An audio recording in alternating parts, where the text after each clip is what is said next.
जब कोई व्यक्ति ध्यान करता है तो उसके भीतर अनेक प्रकार के अनुभव होने लगते हैं। कभी शरीर में झटके आते हैं, कभी कंपी या कंपन महसूस होता है, और कभी-कभी भीतर एक अजीब सा सूनापन छा जाता है। बहुत से लोग इन अनुभवों से डर जाते हैं या सोचते हैं कि शायद कुछ गलत हो रहा है। पर वास्तव में यह सब ध्यान की यात्रा का स्वाभाविक और पवित्र हिस्सा है। जब हम ध्यान में बैठते हैं तो हमारा शरीर, मन और आत्मा एक नई अवस्था में प्रवेश करने लगते हैं। सांसें धीमी हो जाती हैं, विचारों का प्रवाह कम होने लगता है, और भीतर की सूक्ष्म ऊर्जा, जिसे प्राण कहा जाता है, सक्रिय होने लगती है। यह ऊर्जा हमारे शरीर की नाड़ियों से होकर बहती है, पर जब किसी नाड़ी में अवरोध होता है तो वहां ऊर्जा के प्रवाह में रुकावट आती है।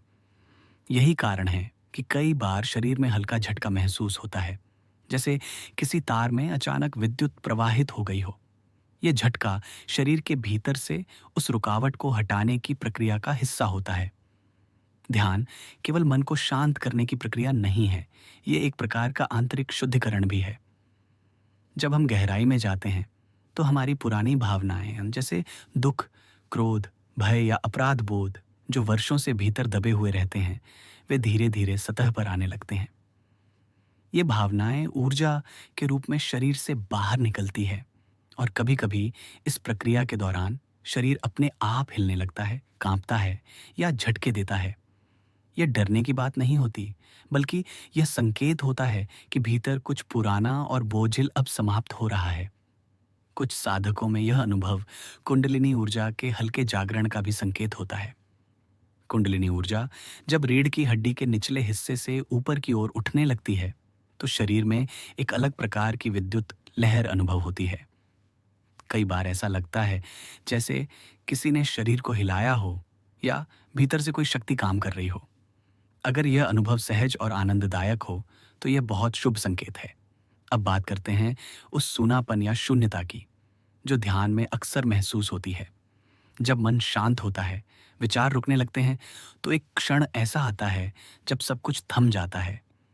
न कोई सोच होती है, न कोई शब्द, न ही कोई इच्छा। उस क्षण व्यक्ति को ऐसा लगता है कि सब कुछ रुक गया है, जैसे समय और संसार दोनों ठहर गए हों। यही अवस्था शून्यता की होती है। इस अवस्था में व्यक्ति मैं से परे चला जाता है। उसका अहंकार, उसका नाम, उसकी पहचान, सब कुछ कुछ क्षणों के लिए मिट जाता है। वह केवल अस्तित्व का अनुभव करता है। बस मैं हूं का भाव रह जाता है, बाकी सब विलीन हो जाता है। वैज्ञानिक दृष्टि से देखें तो ध्यान के समय मस्तिष्क की तरंगों में भी परिवर्तन होता है। सामान्य अवस्था में हमारा मस्तिष्क बीटा तरंगों में कार्य करता है, जो सक्रिय सोच और विश्लेषण से जुड़ी होती हैं। लेकिन जब व्यक्ति ध्यान में जाता है तो ये तरंगें धीमी होकर अल्फा, थीटा और डेल्टा तरंगों में बदलने लगती हैं।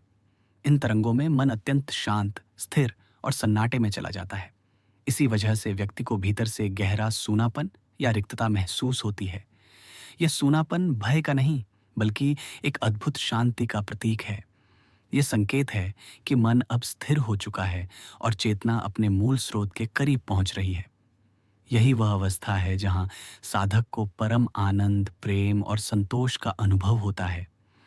यह कुछ न होने की स्थिति वास्तव में सब कुछ होने का आरंभ है, क्योंकि जब व्यक्ति अपनी सीमाओं से परे जाता है तभी उसे ईश्वर की असीम उपस्थिति का अनुभव होता है। यदि ध्यान के दौरान झटके या सूनापन आते हैं तो उन्हें रोकने की कोशिश न करें। शरीर को सहज रहने दें, सांसों को गहरा रखें और अनुभव को पूरी तरह स्वीकार करें। ध्यान के बाद धीरे धीरे आंखें खोलें, थोड़ा पानी पिएं और कुछ देर मौन में बैठें। यह प्रक्रिया आपको धरातल पर वापस लाएगी और ऊर्जा को संतुलित रखेगी। इन अनुभवों से डरना नहीं चाहिए, बल्कि उन्हें कृतज्ञता के साथ स्वीकार करना चाहिए, क्योंकि वे इस बात का प्रमाण हैं कि आपका ध्यान गहराई पकड़ रहा है और भीतर की ऊर्जा जागने लगी है। हर झटका, हर सूनापन, हर सन्नाटा, यह सब एक ही दिशा में ले जा रहा है, आत्मबोध की ओर, जहां केवल शांति, प्रेम और गुरु की कृपा का अनुभव होता है। यही ध्यान का वास्तविक अर्थ और परम आनंद है। जय गुरु मनोहर लाल अमर मस्ताना जी की जय।